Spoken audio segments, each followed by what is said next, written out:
Olá, sejam todos muito bem-vindos, todas muito bem-vindas. E hoje a gente tá aqui, eu e Elis, nesse primeiro bloco. Eu, Marcele, Elis Brito, Marcele Azeredo. E estamos com duas convidadas super especiais, né, para o nosso podcast, escritoras mundialmente desconhecidas. E vai ser um bate-papo, assim, muito descontraído. E a gente traz hoje um tema, né, assim, com os desafios das escritoras independentes acessarem grandes eventos e prêmios literários.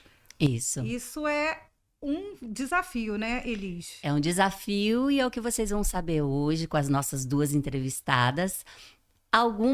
Uma delas não é tão desconhecida assim, né, como a gente.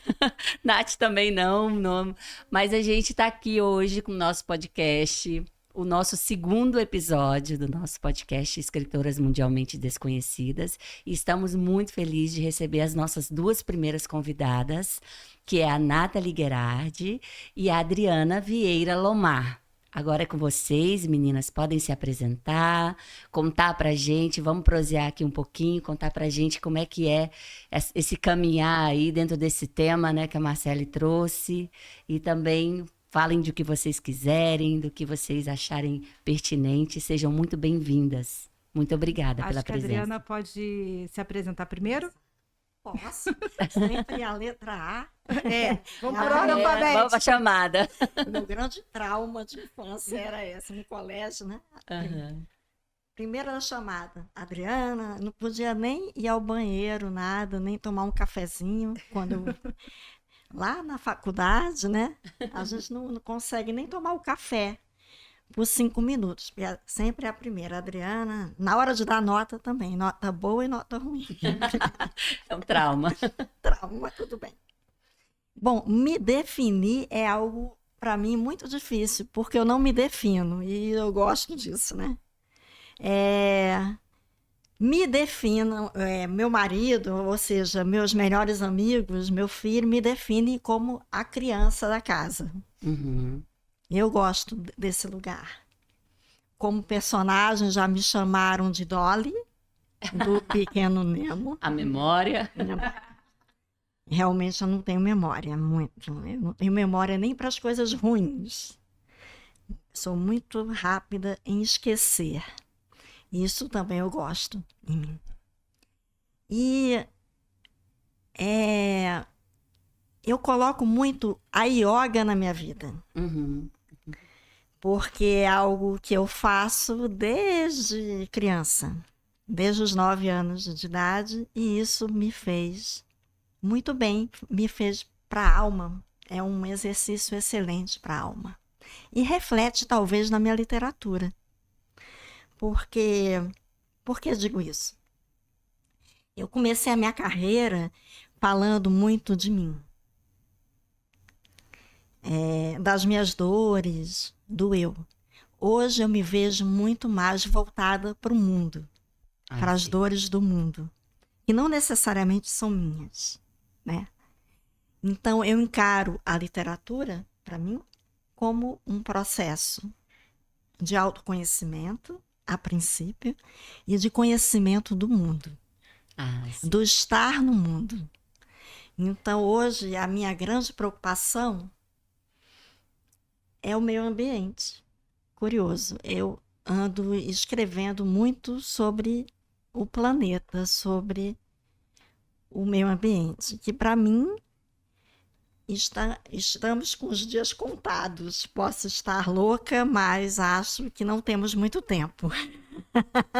Então, como o tempo é exíguo, é necessário corrermos com as coisas essenciais, a meu ver, né?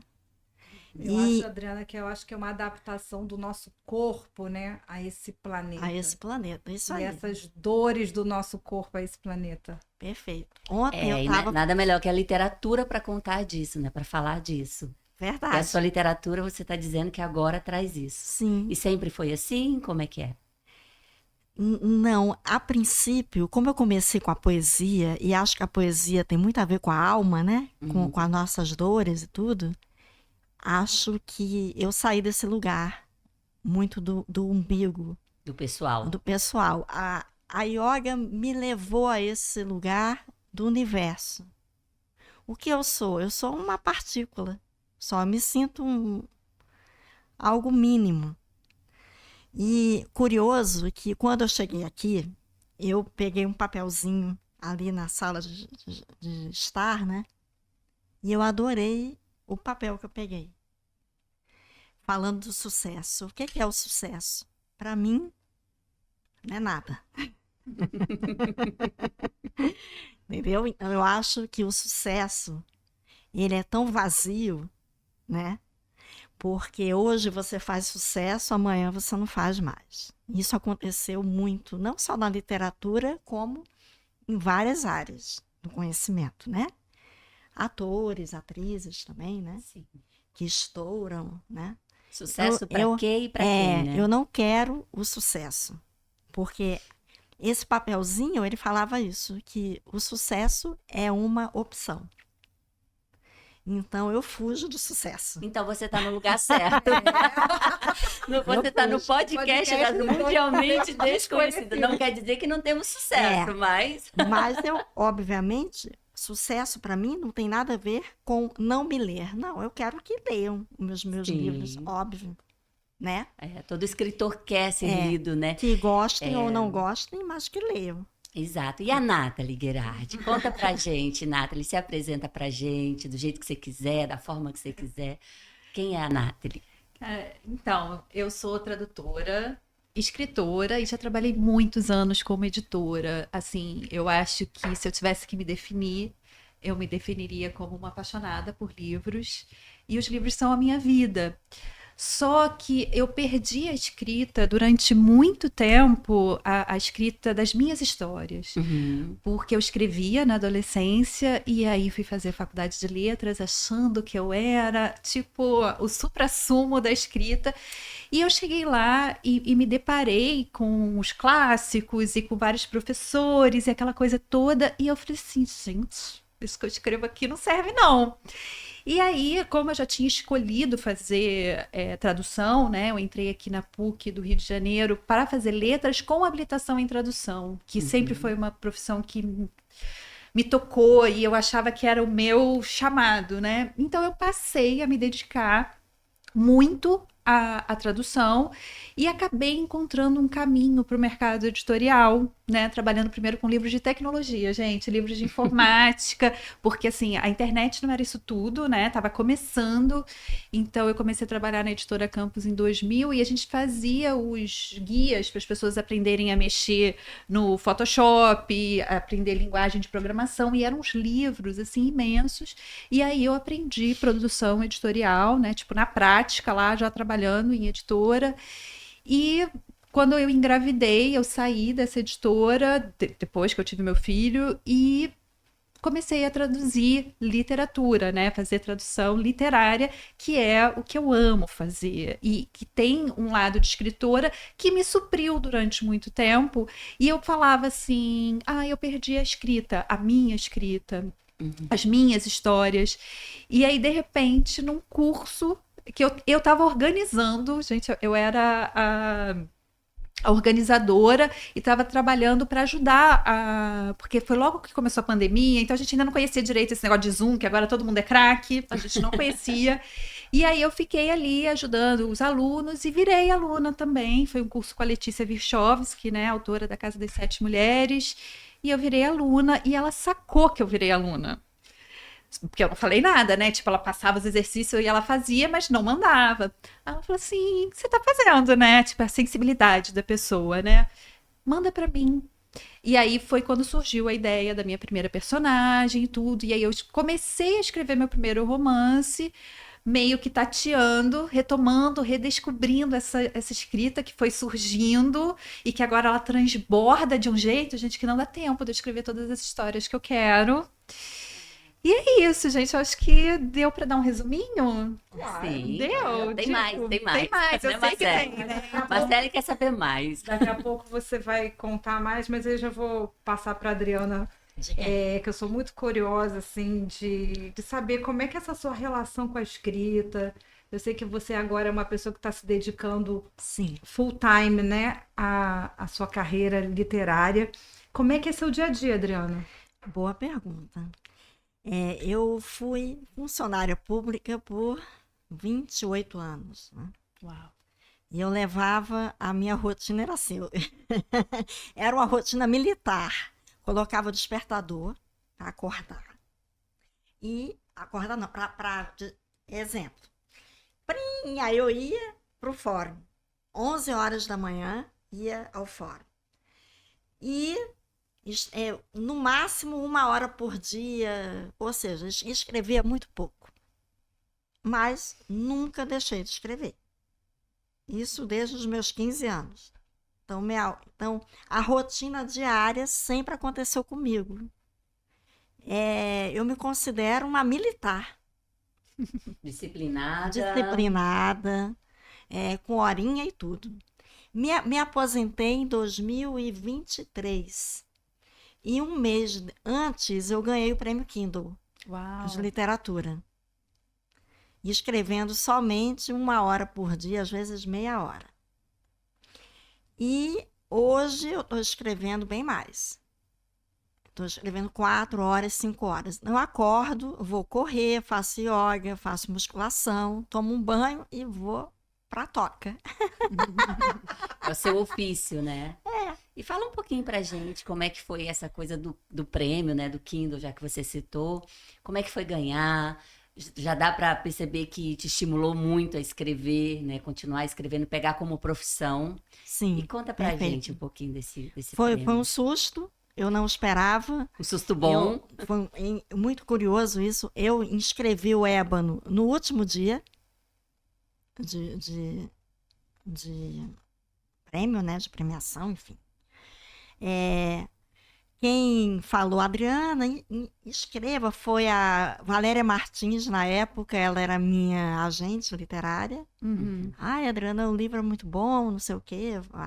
Tem certeza que é bom? Sempre duvidei, porque eu não tenho certezas, né? Acho que o escritor que tem certeza, para mim, tem algo errado, porque é necessário você duvidar. E isso acontece muito com o meu trabalho. Mas, bom, vamos falar do Prêmio Kindle. Aí eu fui e coloquei lá o Ébano, mas não acreditava aqui, muito, né? não. Livro. Esse. Foi no último dia. Me fizeram uma pergunta na Bienal do ano passado, se eu estudei o Prêmio Kindle. Achei muito estranha essa pergunta. Eu não estudo nada na minha vida, porque eu não tenho aquilo que eu falei no começo. Eu me sinto uma criança nesse sentido. A criança, ela não tem noção do futuro, né? E ela vive muito agora. Então, eu não tenho. Se você me perguntar, Adriana, você tem planos para o próximo romance? Não sei o quê. Eu escrevo somente e mando para a editora. Única coisa para mim. Pronto. Né? Então, eu não estudei o plano, o prêmio, perdão. Eu não estudei. Coloquei. Se vai, porque acho que prêmio literário tem muito a ver também. Eu, como leitora, quando eu leio um livro, às vezes eu gosto, às vezes não, depende do dia. Então é muito subjetivo. É muito Sim, né? sim. Totalmente. Ainda bem, né? Graças a Ainda Deus. bem, o livro nunca vai ser igual ao outro. Por isso que eu tenho horror a leitores de falar, eu não gosto disso, não gosto daquilo. Eu acho estranho, né? Porque eu gosto de tudo. Curioso. E ao mesmo tempo não gosto de nada. Então, Olha, então já que a gente está nesse assunto do prêmio, não ia ser nem essa pergunta agora para a Nath, mas a Nath também levou um susto e ela está finalista de um prêmio, do primeiro prêmio Voz, né? Exatamente. Que está sendo promovido pela Vanessa Passos. E aí eu queria que você falasse também, então, agora um pouco como é que foi essa experiência. Está sendo essa experiência. Tá sendo. De ser semifinalista do primeiro Prêmio Voz. E a Nathalie escritora, né? Porque Pois a gente é. fala da tradutora. Agora, como é que Nath foi esse processo da Nath escritora escritora. e que chegou nesse prêmio, nessa indicação? Na verdade, assim, a escrita, né? Eu retomei a escrita em 2021. E é bem recente, quando eu olho para trás e vejo, assim, o tanto que eu já galguei, eu fico muito admirada. Eu falo assim, caramba, não sabia que eu tinha feito isso tudo, né? Outro dia, justamente por causa do Prêmio Voz, eu fui fazer uma reflexão, né? Então, assim, eu sempre disse, aproveitando muito isso que a Adriana falou, dessa pergunta que fizeram para você, você estudou o prêmio Kindle? Eu sempre falei assim, não, a minha escrita não é escrita de prêmio. Porque eu tenho uma literatura mais de entretenimento, uma literatura que no mercado editorial a gente chama de literatura comercial. Aquela coisa dos rótulos que a gente, né, que as pessoas tentam colocar. Pois é, mas que e a gente aceita e a gente continua, porque é o que me move, e é o que eu gosto de ler também, embora eu adore ler literatura, mas assim, gente, muito entre aspas, alta literatura, vamos nos encolher, né? Mas eu gosto de ler. É isso que a Adriana falou. E aí, fiquei naquela assim, será que eu boto meu livro no prêmio Voz? Aí fiquei na dúvida, tudo. Minha irmã é aluna da Vanessa, falou assim, Nathalie, seu livro tá pronto, coloca. Você tem um livro pronto. Aí eu falei assim, não sei. E aí eu falei assim, deixa eu ver o regulamento, né? Tipo, ver o edital direitinho. E eu amei o edital dela, porque ela colocou uma coisa que eu não costumo ver nos prêmios. Ela colocou os critérios que iam ser avaliados no livro. Então, ela colocou lá, não vou lembrar de cabeça, mas ela colocou, por exemplo, a adequação da linguagem, ela colocou uma trama bem desenvolvida, tudo, o personagem bem desenvolvido. Aí, quando eu li personagem bem desenvolvido, eu falei assim... Eu gosto dos meus personagens. Eles estão redondinhos assim. Vou colocar. Mas coloquei que nem você. Assim, tipo... E aí, quando saíram as 10 semifinalistas e eu vi o meu nome, eu fiquei assim, gente, não tô acreditando. É uma validação, né, do trabalho da gente. E foi muito legal, porque eu vi o título, né? Eu não conheço o livro das outras, né? Porque é inédito, né? Tem que ser inédito. Mas eu fui vendo o título ali, e aí eu já vi um título que eu imaginei que era uma distopia, eu vi um título que parecia que era um romance também. Sim. Eu vi umas coisas diferentes que eu falei assim, putz, cara, eu gostei disso, porque a gente está tão acostumada a ver o romance histórico, ou talvez um regionalista, ou uma temática um pouco mais politizada, e a gente não vê muito uma representatividade de outros tipos de escritores, e no Prêmio Voz eu vi. Então eu fiquei assim, orgulhosinha de estar ali, né, representando um romance romântico, tipo de formação. Gostei de ver o resultado. E agora vai sair os finalistas, agora no dia 9, eu acho que é segunda-feira. E, assim, para mim já é uma vitória estar entre os 10, mas queria muito estar entre os 3. Assim. Boa sorte, dia 9. Eu achei, assim, bem interessante, porque que venham outros, né, outras iniciativas como essa, porque a gente vê que os grandes prêmios sempre estão as mesmas pessoas, e tem alguns livros, né, que eles estão sendo premiados mais de uma vez. Nada contra, eu acho que tem, né? Tem seu mérito, tem seu mérito, mas tem pouco espaço. Eu acho que um livro deveria ser premiado só uma vez, gente, né? Sim, eu concordo. Só um adendo, né? Rapidinho, me lembrei de uma coisa. Eu concordo com você. Eu acho que a literatura tem muita panela. Umas panelas. São bolhas, né? Algumas bolhas. E esse termo alta literatura, ele é muito controverso. Sim, para mim também. Eu, como já escrevi 4 livros, há alguns livros, por exemplo, Corredor do Tempo, para mim, ele é mais entretenimento. Tem gente que acha que não, que encontra profundidade. Enfim, um exemplo. Eu já caminhei por esse caminho. Eu já quis escrever algo mais solto para entreter, e algo mais profundo. Porque eu acho que o ser humano é assim, eu estou sempre em busca de histórias. Por vezes algumas superficiais, outras não. São escolhas que a gente faz. Então, por isso que eu tenho horror a esse termo. Alta literatura e chiclete, né? Sei lá. Não, eu concordo com você, até Vulgar, sei lá. porque uma literatura de entretenimento, ela pode trazer temas muito profundos. Sim. Ela pode provocar uma reflexão, que eu acho que é isso. Quando você pega um livro que ele pode ter esse rótulo de literatura de entretenimento, mas ele provoca uma reflexão no sim. leitor e faz ele rever alguns conceitos, ele cumpriu um papel que às vezes que é considerado pelo universo ou pelas pessoas, sei lá, alta literatura, às vezes a pessoa não consegue nem ultrapassar aquela barreira, não consegue compreender. Então eu acho que cada um tem o seu papel, cada um tem o seu leitor, e eu acho isso lindo da Sim. literatura. E quem é que vai determinar o que é literatura, né? Literatura de entretenimento. Por exemplo, eu li esse seu livro, você falou de profundidade, eu vi muita psicanálise aqui. Muito. E acabei me identificando, né? Porque ele tem uns termos bem regionalistas. E a minha escrita, né? Do meu primeiro e único romance que eu publiquei até hoje, tem uma escrita regionalista. E esse seu livro me remeteu a Brás Cubas. Ó. Porque assim... a gente está falando de literatura, né? De alta, baixa, literatura, entretenimento, profundidade.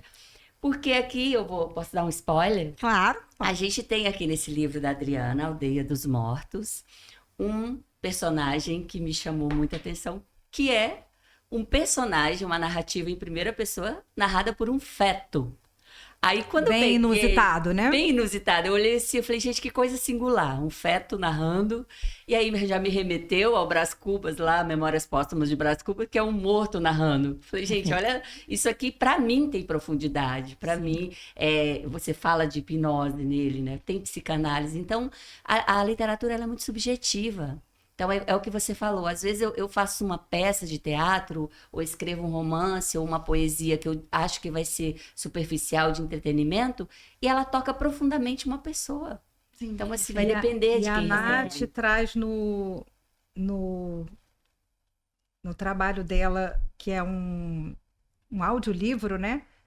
Um romance histórico, né? Sim. Que eu acho que tem tanto seu lugar e a gente vê tão poucos, não deixem de ouvir, né? Ela está lançando agora, tem um mês, né, que você lançou? Tem um mês, seu mais ou audiolivro. menos. Foi junto com Mostra o aqui prêmio. a câmera bem. Quer ver, ó, Dona de Mim, Dona de Mim, que- Muito interessante, eu já ouvi e narrado por ela, e eu acho que isso dá tanta veracidade, autenticidade ao trabalho, né, quando o próprio autor narra o seu trabalho. Sim.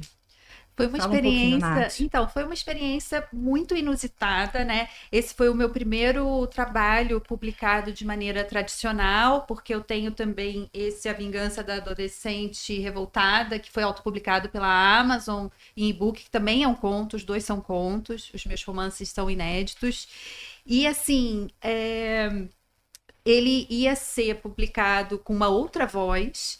E aí me mandaram as vozes que eles tinham selecionado e eu falei assim, gente, a Antônia é carioca, a Antônia tem que ter o S chiado e as atrizes que eles selecionaram não tinham. Eu falei assim, olha, gente, eu posso indicar alguém e tudo. Eles, mas nós temos o nosso banco. E eu falei assim, bom, eu vou ler o mesmo trechinho que as meninas que fizeram o teste para eu mostrar para vocês o que eu quero. E aí o pessoal da editora falou assim, nossa, mas você pode narrar. Tá ótimo. Tipo, gente, gravei no celular, assim, tipo... Aí eu, tá bom, você topa? Eu falei assim, bom, se vocês estão confiando, topo. E aí eu fui pro estúdio, narrei, e foi muito legal. Foi muito emocionante, assim, tipo, narrar uma história que eu já tinha escrito. E eu gostei muito do resultado, assim. Você viveu a personagem que você criou, né? Sim, e a Antônia, ela tem tantas camadas, assim, ela vai virar um romance, assim, ela tem como, mas eu tô deixando ela descansar um pouquinho, ela amadurecer, e eu amadurecer também como escritora para contar essa história dela, que é muito legal, assim. Agora, quanto ao feto, né, que narra, esse livro ficou na minha gaveta durante uma década. Eu fiquei em dúvida qual o narrador. Então, usando o mito da caverna de Sócrates, Platão. Desculpe. Tá todo mundo ali na mesma turminha. Todo mundo na mesma turminha. Era todo mundo no mesmo podcast. Eu acho que é a melhor forma de narrar. E aí, o curioso, que acontece muito em literatura, é o seguinte, quando você escreve, você não tem noção do que o leitor vai achar do seu livro. E esse livro, A Aldeia dos Mortos, foi parar num... Ai, Adriana, é um simpósio italiano. Uma mestre em literatura pela UFRJ leu o livro e falou: conheço a Adriana Vieira Lomar, né, que ela criou uma coisa chamada a partir do zero, Mimese Zero, lembrei. A partir do zero ela criou uma narrativa, que isso é inédito, não sei o quê.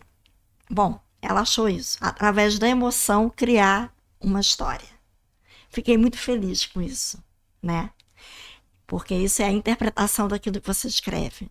E ele é rotulado como alta literatura. Esse rótulo que eu tanto odeio. Gente, que diacho que é alta literatura, pelo amor de eu Deus. acho estranho. Isso pra mim é novidade. Também Você acho conhece estranho. alta literatura? Acho estranho isso, né?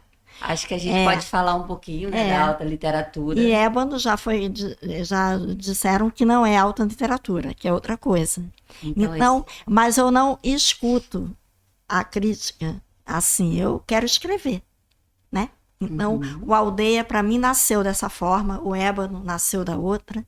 Cada livro para mim é uma história, é uma catarse, né? É um movimento meu. Com certeza.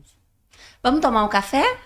Já tá na hora? Não, ainda falta 3 minutos. Então, 3 minutos? É. Então tá bom. Então, ó, vou perguntar mais vamos conversar sobre um outro assunto aqui. Adriana, o que você diria para uma escritora, um escritor que está com seu trabalho pronto e ele não sabe o que fazer com ele? Eu mandaria para as editoras, algumas aceitam, né? Eu mandaria, que foi o meu caminho, foi esse, né? Eu, quando comecei com a Aldeia, mandei para Patuá e eles, né, publicaram. Eu ando muito cansada com o Instagram, com essa coisa de rede social, porque eu acho vazio. Então, eu encaminharia para editoras. Tem várias, não só aqui do Brasil, Portugal também, etc. Né? Chamadas Agora, de originais, caminho, né? Chamadas de originais. É um caminho, né? Eu acho fundamental também a pessoa acreditar no seu trabalho, né? Com certeza. Então, ler e gostar, se emocionar, então, vai embora. Pode também tentar a autopublicação, que foi o que aconteceu comigo, acho que com a maioria dos escritores, né? O meu primeiro livro, que não está aqui, Carpintaria de Sonhos, que foi de poemas, né? 2006, foi do meu próprio bolso, né? Eu não mandei para a editora, porque o prefacista, Ivo Barroso, já morreu. Ele falou: Adriana, poesia não vende. Falou assim. É melhor você não mandar, apesar de estar bom, não sei o quê. Não mandei. Eu era mais jovem, né? Aí eu escutei esse conselho do grande Ivo Barroso. Eu acho o Brasil tão ingrato. Por que eu digo isso? Ivo Barroso traduziu Shakespeare para o Brasil. Pouca gente conhece Ivo Barroso. E isso eu acho que tem a ver com a nossa modernidade, né? Sim. Essa coisa rápida. É muito ligeiro, né? Vocês falando de Instagram, é tudo muito rápido. Você bota uma foto, todo mundo curte. Você escreve um texto, uma poesia, ninguém lê, então, passa batido. Como é que pode? O Ivo, ele fazia todos os prefácios do Ferreira Goulart, né? E aí passa batido. Eu ando preocupada. Ele poderia vir no nosso podcast, então. Não, tá morto, já morreu. Ele poderia. Ó, então, antes do nosso café, vou passar para a Nath, para a Nath falar como é que tá a experiência dela, como é que ela tem divulgado seu trabalho, como é que ela tem procurado, né, desenvolver o trabalho dela, como é que está sendo a experiência dela. Ela já tem um audiolivro, ela já tem e-book. Como é que tem sido, Nath? Então, eu estou começando nessa trajetória, eu estou me redescobrindo como escritora.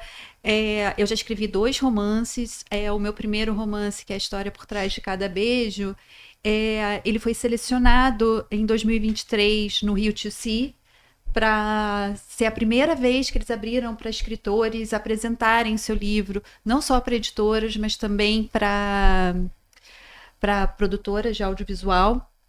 E ele entrou num processo de submissão, então não posso fazer nada com ele, porque está lá sendo analisado em editora, né? E isso que a Adriana falou, da gente procurar o caminho, eu acho que a gente tem que procurar muita coisa do que está aberto, o que está com submissão, e ter uma visão crítica muito grande do que está sendo oferecido, porque tem muita coisa ruim sendo oferecida para autores.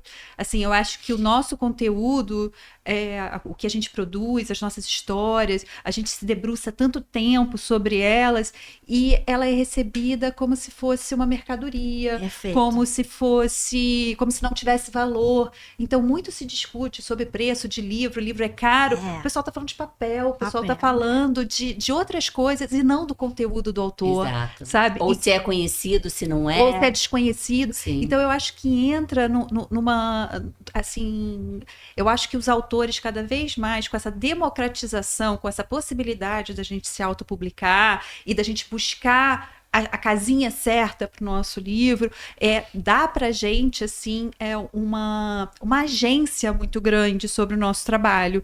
Então, assim, o que eu aconselharia a um novo leitor, que é o conselho que eu sigo, que eu ainda sou iniciante como escritora, mas já tenho mais de 25 anos de mercado editorial, façam a sua estratégia, não é copiar o do coleguinha, porque aquele caminho é dele, sim, sabe? Então, assim, o que você quer? Bater palma! Isso é individual, Camila. Eu acho que é individual. E ver o que funciona, o que não funciona, né? Porque às vezes o que funciona para você, para ela, não vai funcionar para o seu livro. Exatamente. É acreditar na sua intuição também. Eu acho importante ter Tem intuição. isso também. Né? E queria falar uma coisinha aqui, antes da gente tomar o café, que eu faço yoga também. Vou fazer yoga, mas Olha, eu não faço yoga, gente. É maravilhoso. Tá, eu vou entrar no clube. Elis, precisamos. É isso, Vocês querem, para a gente fechar esse primeiro bloco, Adriana, você quer comentar mais alguma coisa? Ai, gente, é tão bom estar aqui. Eu gostaria que durasse mais. Tem mais. Tem Daqui a mais. pouquinho Olha, daqui a pouquinho a gente vai chamar a Tati, assim, né? eu me lembrei de um negócio agora. Pode falar. Eu acho tão importante compartilhar com o outro o que se escreve. Então, a minha carreira, claro que eu não quero que ninguém me imite, né? A minha experiência foi a minha, né? Eu acho importante os grupos literários, para mim. Eu acho de grande importância. Eu estou chocada com a quantidade de cursos oferecidos de como escrever bem. Crítica, não sei o quê. Como assim? Daqui a pouco tá todo mundo escrevendo eu igual. ganhei esse prêmio, muita gente me perguntou, você não vai fazer um curso como escrever?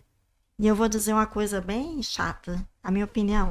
Ninguém ensina ninguém a escrever.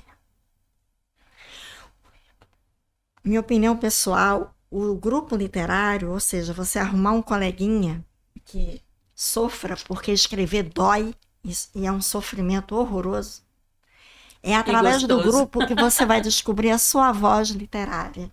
Quando você lê o seu texto e o colega fala, Nath, não gostei disso, Adriana, não gostei disso, você pode mudar? Você deseja mudar? Eu acho que falta isso na literatura. Aquilo que o Vinícius de Moraes fazia com Jorge de Lima, ele se encontrava, ele era médico, Jorge de Lima, e ele se encontrava na salinha com o Vinícius, que levava o uísque, e os dois excelentes. Poemas, os dois são excelentes. É isso, é essa troca. E eu vou te falar, e eu estou apavorada com o mercado. Não está ético, está feio. Pessoas cobrando lançamentos, etc. Não pode cobrar. Não. Mesas de conversa, porque escrever é alma. Então, eu sou de outra geração, então. Eu não acredito. Mas eu acho que não, o problema não é geracional. Eu acho que está faltando ética na literatura.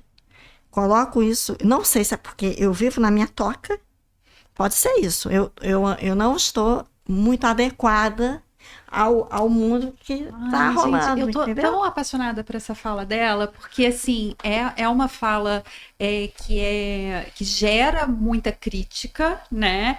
porque realmente estão surgindo muitos cursos em diversos níveis. Então, isso também é um conselho que eu daria para os autores que estão começando.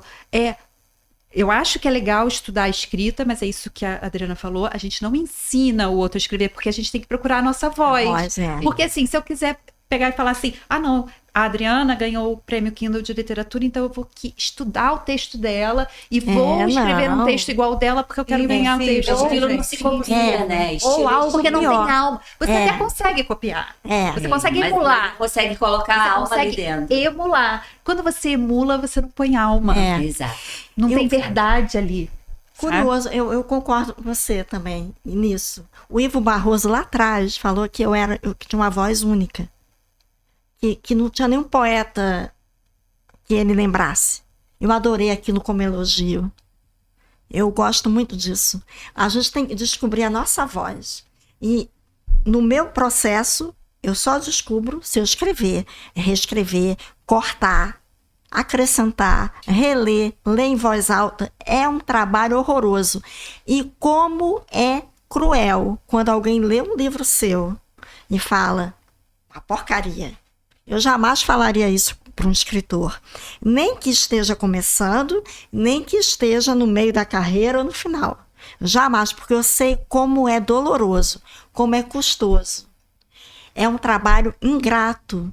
Eu não acho. Por isso que há tanta vaidade. Porque não tem grana, não tem dinheiro. Hein? Porque leu. Leu meu livro.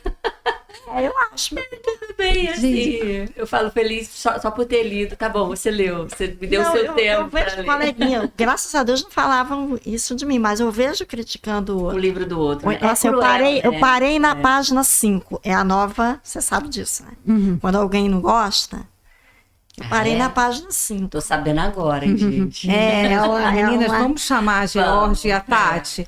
Vamos beber um gole d'água? Vamos beber uma aguinha. Muito obrigada. Vamos gente, tá ótimo esse papo. Primeiro bloco. Já a gente volta. Meu povo, respira aí. Respira que vem mais. Olá, estamos de volta para mais um bloco do nosso podcast Escritoras Mundialmente Desconhecidas ou não. E então, dando sequência aqui a essa conversa sobre divulgação, rede social, como que a gente faz para trazer a nossa literatura, os nossos pensamentos para o universo, né? E às vezes a gente tem realmente essas questões o mundo moderno, da minha época, mas eu penso que somos todas contemporâneas. Sim. Todas somos desse tempo atual, né? Que a gente tem muito isso, quando eu... E eu acho que a gente, bem ou mal, na minha opinião, a gente tem que se adequar. E utilizar essas ferramentas que a modernidade entrega pra gente.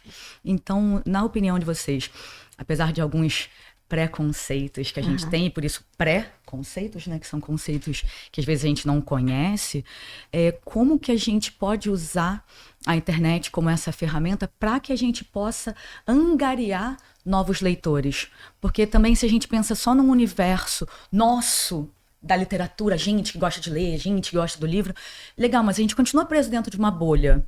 Como que a gente sai dessa bolha? Como a gente traz outras pessoas que não estão acostumadas com a leitura, pessoas que estão acostumadas com esse universo rápido? Como que a gente faz? Eu acho essa pergunta muito interessante, porque eu acho que você usou a palavra-chave. A gente tem que ver tudo isso como ferramenta e não como uma coisa que nos define. E o que eu tenho visto hoje em dia nesse mundo aí da literatura que a gente estava falando, desse monte de curso, então você tem que estar no Instagram, você tem que estar não sei o que, você tem que fazer isso.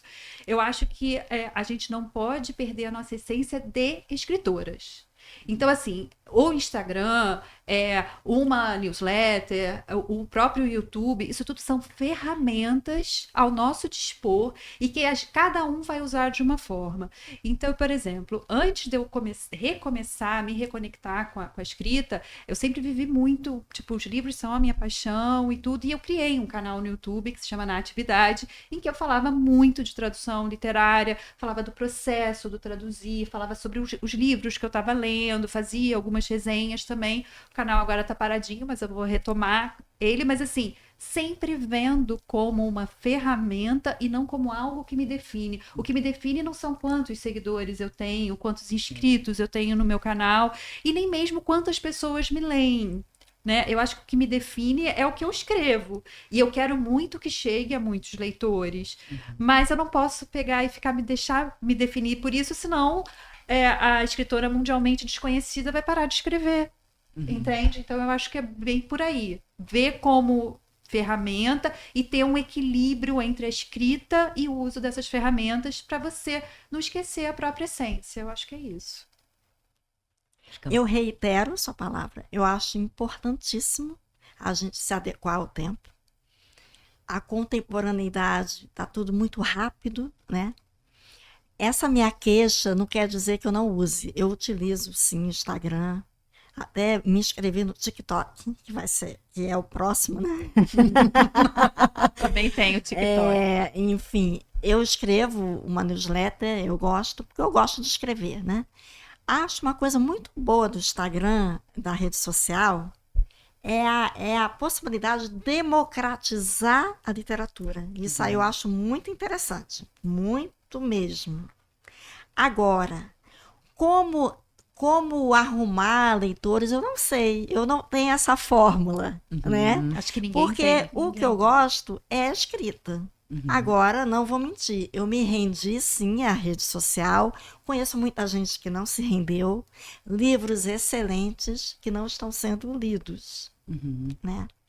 Eu sou ainda da geração que lê jornal, e li ontem não sei se vocês leram, um crítico literário no Globo dizendo que na Bienal do Livro, em São Paulo, ele usou um termo muito engraçado. Ele falou assim: lá estarão os instagráveis. Ele inventou uma palavra. Eu achei curioso isso. Ele deve ser um cara, né, que já deve ter o quê? Seus 60 anos. Porque, segundo meu filho, essa geração que lê jornal, ela está morrendo. Então, daqui a 20, 30 anos, não haverá mais jornal físico, né? Sim. Acho que sim.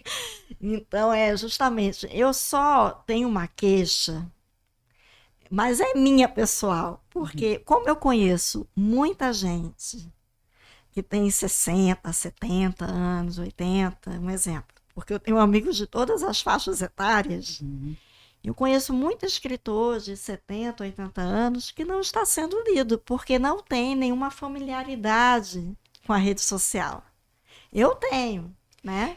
Ainda não tenho 70. Será que não é um pouco o nosso papel enquanto comunicadoras que somos, trazer um convite para que essas pessoas entrem nessas redes sociais e falar: olha, gente, a internet ela está aqui. Nós vivemos o tempo da internet. Tem que ser usada, né? Tem que ser usada. E é uma ferramenta. Que a gente chega às outras pessoas. E chegar a mais pessoas. Porque fisicamente está aqui como, né, escritoras mundialmente desconhecidas, estamos chegando para outras pessoas porque nós temos essa ferramenta, internet, que nos possibilita. Então, de repente, a gente, como comunicadoras e como escritoras e como agentes da literatura, dizer: olha, eu tá com esse negocinho aqui que é cibernético, ele não tira o valor do nosso intelecto, da nossa alma. Eu acho que ele não tira a nossa alma. E talvez a gente colocar que isso daqui é mais uma ferramenta para que a gente possa expandir esse lugar, né, do nosso pensamento, da nossa alma. É porque tá tudo muito rápido, e pegando né? esse gancho da Adriana, né? Se o jornal daqui a pouco não vai existir, Não tem mais, você acha que o livro físico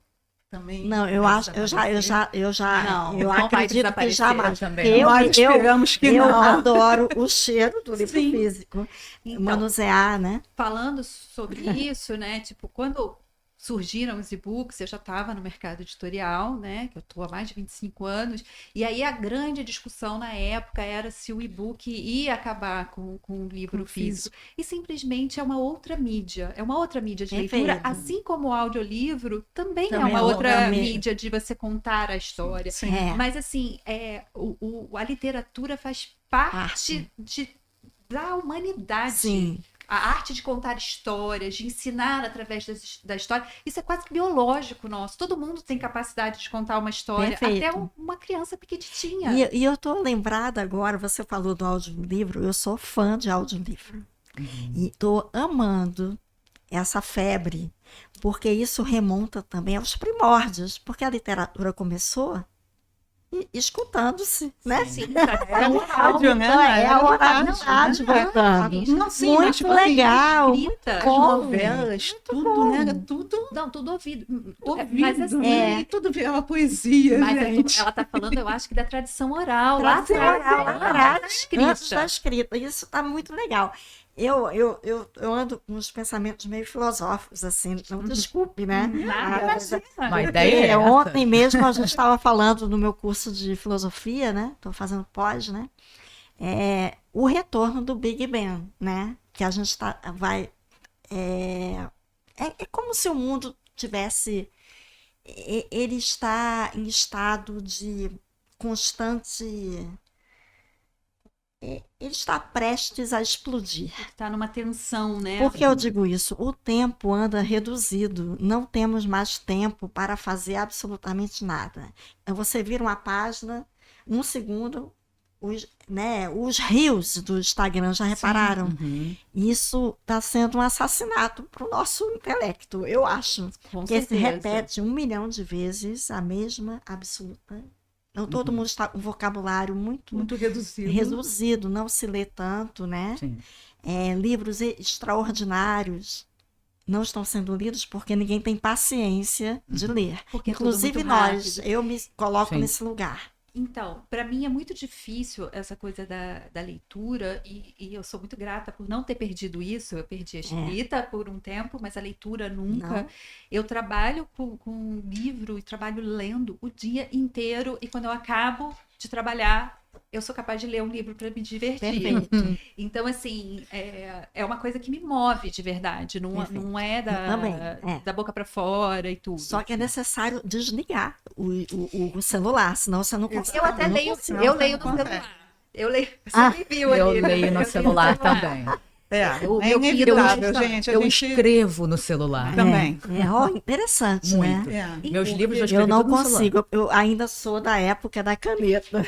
Não, eu uso tudo. Por exemplo, eu uso caneta para escrever, eu uso o computador para escrever e eu uso o celular para escrever. Então, eu acho que, assim, é aquela ideia das ferramentas. E eu acho muito interessante isso que você falou, da falta de vocabulário, que saiu uma pesquisa nos Estados Unidos que o jovem americano, estadunidense, né, Aham. hoje, tem 40% do vocabulário de um adolescente Sim, médio sim. da década de 50. Eu vi isso. Gente, é menos da É metade. menos da metade, E nesse grupo de escrita que eu tenho, que eu te falei, às vezes eu leio um trecho e aí algumas meninas falam pra mim assim: Nossa, Nath, mas você às vezes escreve umas palavras difíceis que eu não sei. E eu falo assim, gente, Como assim? como que- Assim, pra Palavras mim são corriqueiras, palavras. né? Agora sim. Elas não chegam a ser corriqueiras, mas elas não são palavras, tipo, difíceis em si. Mas as pessoas, e aí eu entro numa coisa das próprias editoras hoje, quando estão fazendo cópias, Revisão. pessoas que estão revisando, muitas vezes elas trocam as palavras. Trocam. Então, por exemplo, você usou, sei lá, no teu texto, uma palavra ébrio, aí vem assim, sei lá, se a pessoa que fez a revisão não conhece, teve que procurar no dicionário, não sei. Aí bota bêbado. Agora, Então, curioso, Exatamente, empobrece a literatura. O meu a próximo escrita, livro, tudo. que eu já terminei, né, o meu romance, eu não deixei ninguém mexer. Não deixei. Tem palavras assim, antigas. Alguém fala, mas isso aqui ninguém usa. Eu quero assim. É a minha voz. Pontuação, tá bem, Adriana? Bem, entendeu? Porque eu acho importante também não perder a sua voz. E aí, quando você chega no estágio, não se render ao revisor. Exatamente. Que porque a gente não pode ele perder a saca nossa muito essência, né? português, né? Muito português, mas você pode perder no texto, né? Sim. Você tem isso, George, de ter uma paixão por palavras? Quando eu eu escuto umas tenho, palavras, eu né? falo assim, eu lembro uma vez que eu estava lendo sobre filosofia, aí eu vi Anaximandro de Mileto. Eu falei, tem que maravilhoso, escrever um maravilhoso. texto e colocar Anaximandro de Mileto. Além de ser bonito, né? Né? Aí eu fiz. Borda, né? Tem alma. Tem e a alma, gente quer colocar isso. E eu vejo isso muito na forma como a Adriana se refere ao próprio escrito dela, né? Porque, como eu vejo poesia em tudo, quando eu ouço a Adriana se referindo aos livros, ela fala de uma forma tão lúdica que a gente já se apaixona pelo que ela escreve antes de ler, né, Ótimo. o livro, né? E você falou dessa questão de edição, de que trocam, enfim. Você tem 4 livros de editoras diferentes. Como você se relaciona? Como é a relação com esses editores? E como você se sente em relação à distribuição deles? Boa pergunta. Eu comecei na Patuá, tenho um carinho enorme, né, por eles. Foi o Aldeia dos Mortos, né? Depois fui para Penaluce, porque o Eduardo falou, Adriana, não, eu não posso ler, estou com muito original, nem vou ler. Aí eu mandei para a antiga Penaluce, que eu acho que mudou de nome agora, né? Eu esqueci o nome. Bom, e aí Ébano termina na José Olímpio, né? Que tem uma distribuição muito maior, né? De 100 unidades, passou para 3.000. Isso para um escritor tem uma diferença enorme, né? Sim.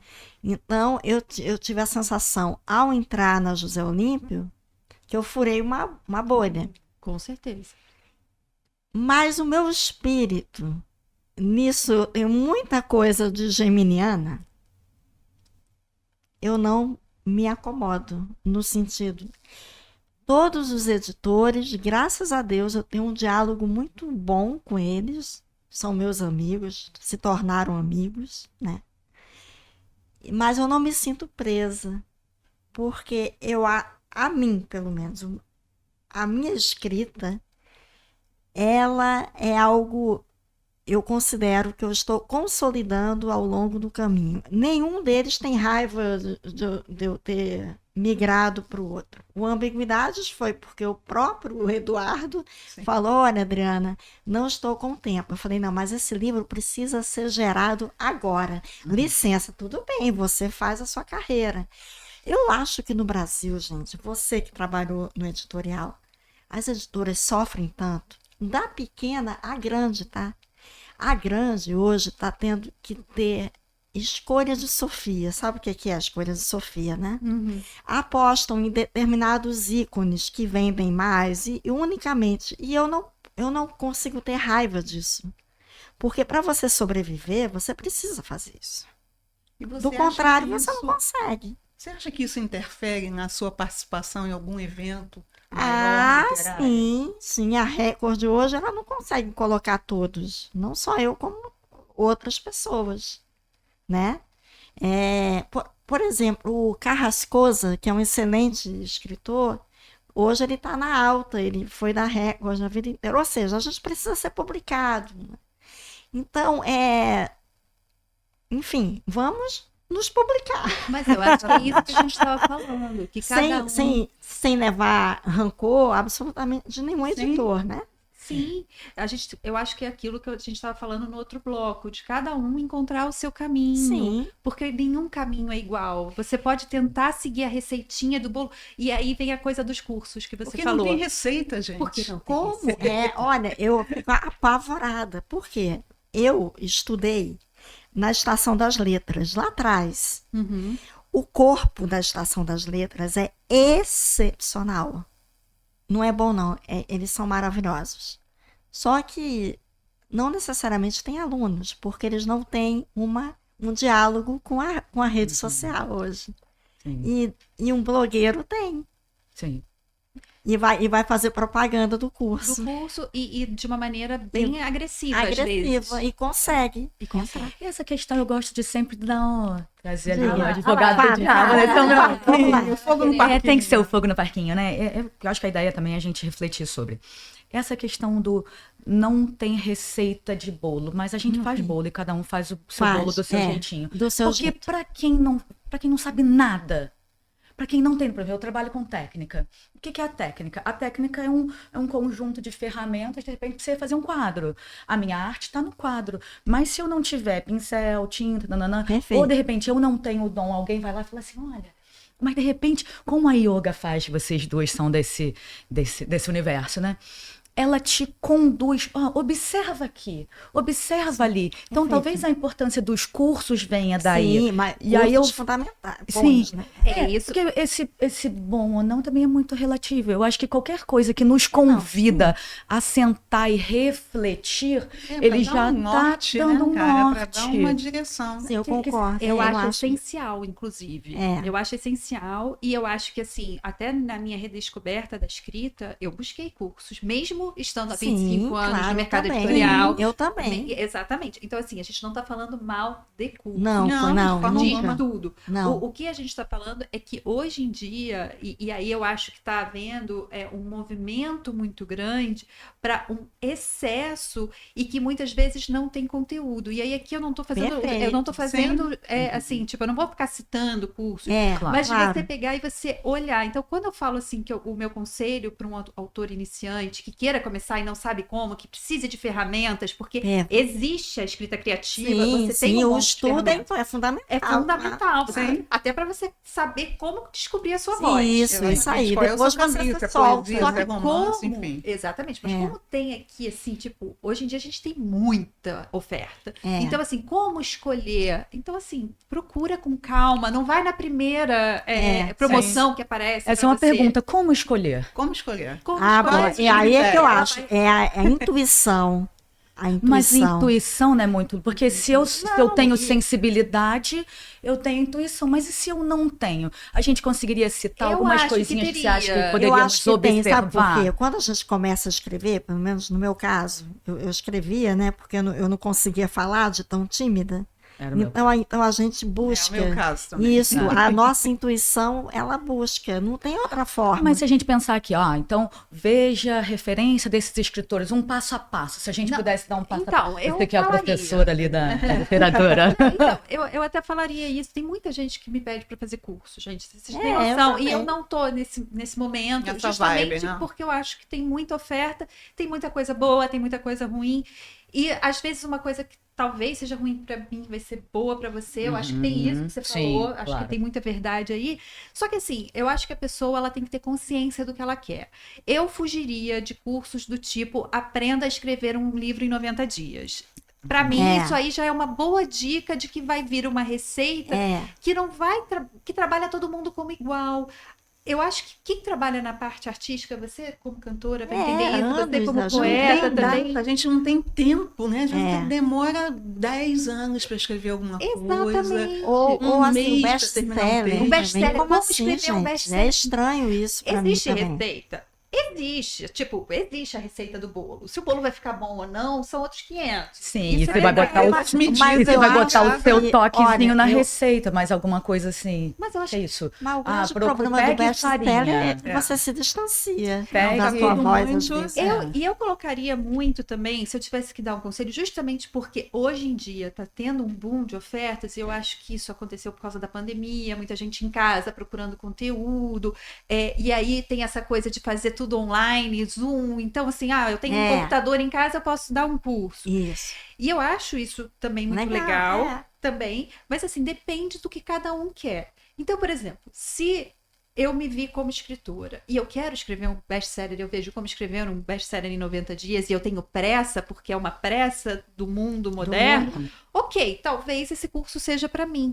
Mas assim, se eu quero me descobrir, se eu quero fazer exercícios, porque assim, gente, a escrita é um exercício. Eu lembrei também de uma coisa, os livros, né? Tem muito livro de escrita, né?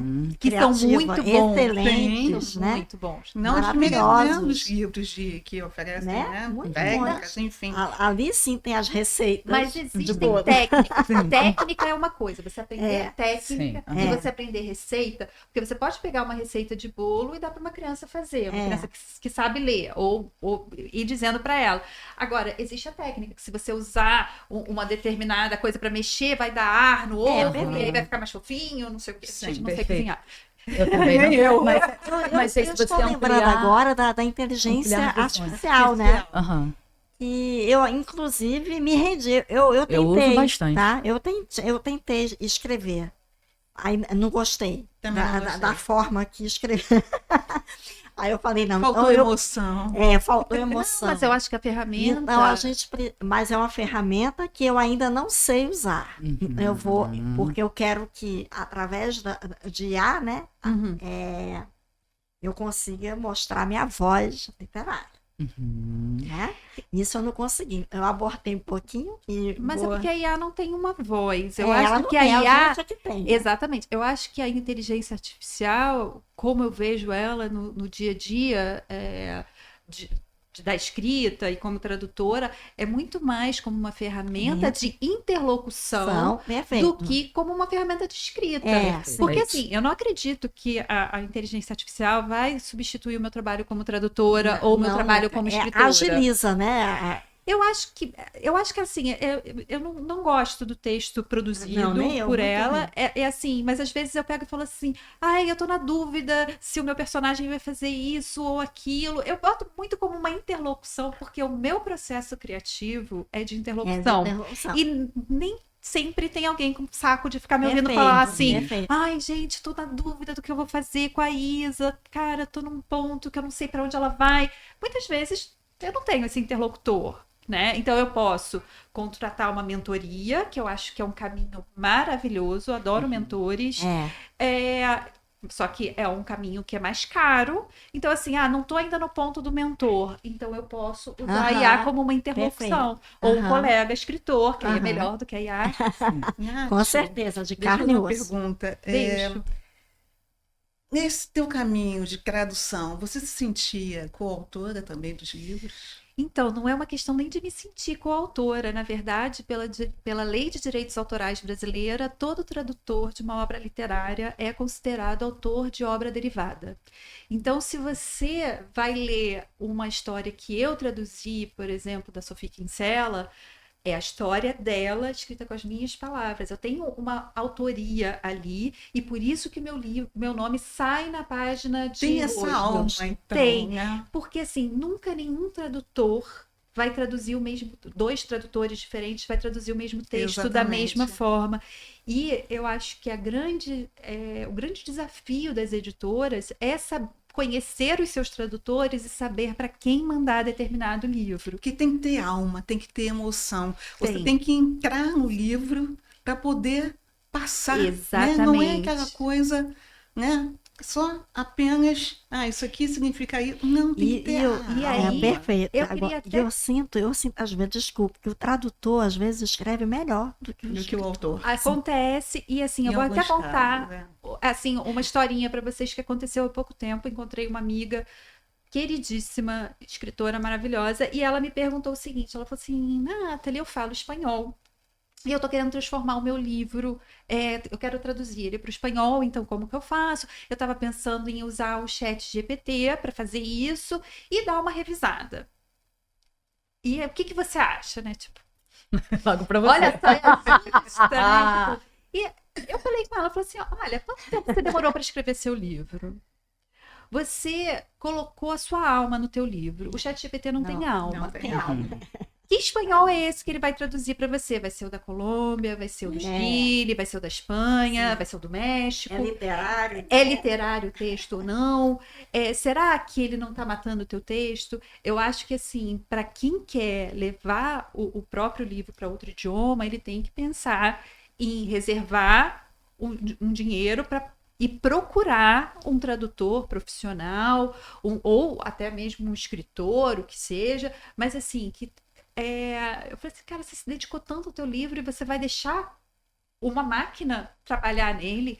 Então, assim, eu acho que as pessoas, de maneira geral, não entendem muito bem o processo de tradução, acham que é só traduzir e acham que traduzir é traduzir palavras. A gente não traduz palavras, a gente traduz significado, a gente traduz histórias. E quando a gente está falando de tradução literária, é um pouco diferente, porque assim, você não trabalha só aqui nas palavras, você trabalha no subtexto, no contexto, e você trabalha em um monte de coisas que um dos conceitos da tradução que são bem difíceis, assim, é que na tradução sempre se perde alguma coisa, porque a gente tem todo um contexto cultural no qual aquela obra foi escrita. E muitas vezes a cultura é muito diferente, o recorte de mundo é diferente. Então, assim, para um livro que foi lançado nos Estados Unidos ou na Inglaterra e tudo, a gente ainda tem esse conhecimento, porque a gente vê muito na televisão, a gente consome muito material.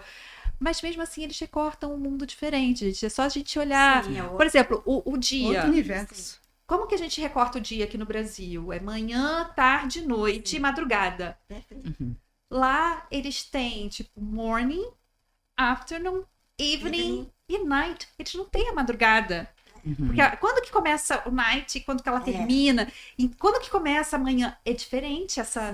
Por exemplo, lá no verão, o dia fica claro, e aí quando você está traduzindo, você traz para cá, que a gente tem assim, que à noite, tipo, 7, 8 horas já está escuro, a gente fala assim, nossa, mas eles estão jantando e tá claro. Então, gente, o mundo funciona de outra maneira e o tradutor... Que é o que acontece na dublagem, né? Sim. Quando você vai pensar em dublagem, você tem que adequar. Porque até piadas. Sim, de repente, uma piada que funciona muito bem para uma região. Pura verdade. A gente poderia fazer um paralelo da tradução com a interpretação de uma música? Sim. Então, tipo, eu sou cantora, eu vou interpretar uma música de um jeito. Você vê a Gal Costa cantando uma música. É outra completamente Isso. diferente da Ivete Sangalo cantando a mesma música, que é completamente diferente da Bethânia cantando a mesma música. Que é muda o diferente da arranjo, Paty muda Vidal cantando uma Que é diferente. Porque tem a história, né? Que é o que eu tô tentando fazer de paralelo, mas tem o olhar daquela pessoa que está traduzindo dentro daquele claro contexto. que tem. E tem todo o conhecimento, toda a bagagem. Então, por exemplo, a Nathalie de hoje é uma tradutora muito melhor do que a Nathalie que começou lá atrás, porque eu tenho uma bagagem de leitura, uma bagagem de tradução, uma bagagem de vida que é muito maior. Então, assim, o tradutor e eu acho que o escritor também é uma daquelas profissões que, conforme a gente vai ficando mais velho, a gente vai ficando melhor, que nem o vinho. Eu concordo. Porque a gente tem...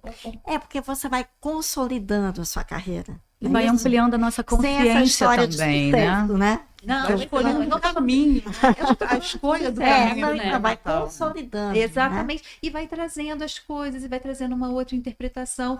E aproveitando isso que você falou, eu até ampliaria mais, porque o nosso trabalho ele é lido de maneiras diferentes por cada leitor que lê, porque cada um tem a sua própria história. Perfeito. Então, assim, por isso que eu acho que a literatura não tem como ser automatizada a partir de uma inteligência artificial. A tradução também não tem. E muito nem a menos tradução receita, técnica. né? Muito menos Não tem uma receita. Não tem. Porque, assim, por exemplo, se você pegar e falar assim, não, eu quero que escreva o seu livro numa estrutura de 3 atos. Ok, funciona. Mas, por exemplo, a gente pega o Ébano, ele é totalmente não desestruturado, não linear. E foi um desafio para mim, total. É outro livro. Exatamente. E houve riscos. Isso é importante dizer. Me lembrei agora. O risco. Porque é muito fácil você fazer aquela fórmula que todo mundo faz. Né? Aquele personagem, você segura a mão do início ao fim, né? E aí você se aprofunda em cada personagem, poucos personagens, né? É mais fácil. Mas quando você aumenta esse núcleo, já começa a complicar. E amplia o tempo. Mas isso é tão bom quando você sai da sua zona de conforto. É fundamental isso para a arte. Eu gostei muito disso no Ébano. É necessário você sair da zona de conforto. Claro. E é necessário você experimentar. Você experimentar. E experimentar novos caminhos. Porque Exatamente. só você se permitindo é que você vai descobrindo. Eu lembrei agora da Daiane dos Santos, vou gozar matar do esse conhecimento. personagem. Me lembrei agora. É daquele salto. Você lembra da que Olimpíada? falavam que era impossível. Impossível. E ela tentou. Ela poderia ter caído. Sim. Né? Sim. E ela conseguiu. Mas poderia ter quebrado uma perna, um exemplo. Mas é isso. Eu acho que a arte tem muito a ver com isso, com o incômodo. Com o incômodo, com sair do lugar de conforto e de você experimentar. E uma das coisas, até pegando aquilo que você falou das redes sociais e de que a gente tem que fazer, eu acho que escritor tem que escrever. Também acho. A gente pode usar as redes sociais e tudo, mas elas não podem impedir que você escreva. Porque até o que a Marcele me perguntou sobre o Prêmio Voz, eu só me inscrevi nesse concurso porque eu tinha um livro inédito pronto. Perfeito, Sim. isso aí. Porque você tem um tempo Você curto. tem que ter material Você tem que pra ter um poder- material pronto. Você tem que Isso ter aí. repertório, Sim. você tem que ter um menu ali. Então, por exemplo, eu só publiquei 2 contos, né? Um em audiolivro e um autopublicado, mas eu tenho 2 romances prontos, eu tô Perfeito. escrevendo o terceiro. terceiro. Eu tenho vários contos na gaveta que eu quero Sim. retrabalhar. Então, assim, é uma produtividade, né? Tem que ser uma coisa Perfeito. constante, porque É o que você tem aconteceu essas comigo. Os oportunidades de 4 livros foi apresentar. assim. a empresa. Exatamente. Livros que já estavam escritos há 20 anos na minha casa, né? Ó, Ó, 2 décadas. E que Sim. publiquei de uma vez só porque eu tive medo de morrer. Quem não teve medo de Na- morrer, na né? Na pandemia. pandemia, eu Aí eu acho que tenho com os teve editores. esse boom, né? Pós do naquele iniciozinho, porque todo mundo ficou com medo de morrer. E ainda bem que surgiu isso, porque, né? Criamos, colocamos no papel, desengavetamos e não morremos. Nos Estamos recriamos, aqui, né? Nos recriamos, nos reinventamos, né? Porque quem não usava a internet, quem não usava, passou a usar. Perfeito. Descobrimos coisas novas, mas mesmo assim, ainda bem que a gente não esqueceu o lápis, o papel, né? Gozada. A coisa que mais me emocionou na pandemia é que eu lancei isso aqui. No final de Meu Deus. 2019. Não teve lançamento esse livro. Foi via Zoom. Eu tinha um via- prazer. Eu vi a Zoom, né? Gozado isso. E eu mandei para os leitores, sabe o que, gente? Chuta. máscara. Não. Minha outra vertente, eu vou falar, vou Conta. confessar uma coisa. Eu Conta, tenho horta, né? Eu sou horteira, tem esse Ai, que termo. delícia. Tem. Eu gosto de pegar na terra, de tudo. E eu tenho vários pés de alecrim, Ai, que de delícia. tomilho. Aí eu autógrafo, colocava o pezinho de alecrim, Ai, que os delícia. Olha que legal. cheiros, e fazia uma individualmente. Uhum. Botava o nome da pessoa, escrevia um poema. E o alecrim, a E aromaterapia, falava, olha, traz eu alegria, também estou energia, sofrendo. criatividade. Por favor, sobreviva. Eu estou Ai, aqui. que legal. Eu queria te dar um abraço, mas não posso. E eu fiz individualmente. Porque aquilo me curou também. Até estou me emocionando agora, porque Ai, estou eu me lembrando. emociono, me Porque eu emociono. acho, É. Adriana, que a gente Porque oferece pro literatura outro sem que a gente isso quer receber. Acho que Sim. tem muito isso. Eu gosto muito. Eu não sei se porque o Aldeia foi isso. Eu sou muito isso. De alma, né? A literatura para mim precisa ter alma. Precisa. Os meus melhores textos são aqueles que eu sofro. Que eu preciso me cortar para poder entender a dor um pouco. Me cortar no sentido figurado, tá, gente? Sim, sim. Mas é bom Entender a esclarecer. entender a dor do personagem. Se A colocar nele. literatura não vive sem essa existência profunda, né? Sim, a gente Porque senão a gente não consegue transbordar. tá se encaminhando para os nossos minutinhos finais. Qual que vocês acham que é o papel da literatura e da arte Então, na vida de vocês e no universo, né? Eu Para que acho- que a gente faz literatura? Por quê? Por que ela serve de alguma maneira, se tem isso? eu acho muito interessante que a gente estava falando aqui da pandemia. Eu acho que a pandemia trouxe muito mais para a consciência como a gente precisa da arte, como a gente precisa das histórias para viver. Porque quando todo mundo teve que se recolher em casa e não tinha mais essa coisa do ir e vir e daquela loucura, as pessoas se voltaram muito para a arte, tanto para o audiovisual quanto para a literatura. As pessoas começaram a ter tempo. Eu gostaria que isso continuasse. Eu até vejo que, por exemplo, até esse grande boom de cursos que a gente estava falando e tudo, é porque eu acho que as pessoas começaram a procurar suas vozes artísticas também, não só na literatura, na escrita e tudo, mas também cantando, mas também atuando. Eu acho que houve uma nova valorização do artístico, que a internet também tem o seu lado bom, mas tem o seu lado ruim, que muita gente talentosa que não soube...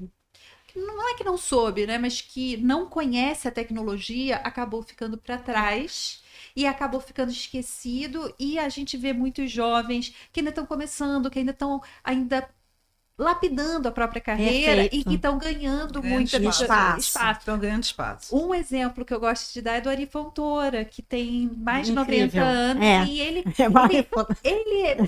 Ele se jogou, eu né? acho Bom, na pandemia eu adorava, eu assisti demais aquele ali no chuveiro. ele Maravilhoso. entendeu.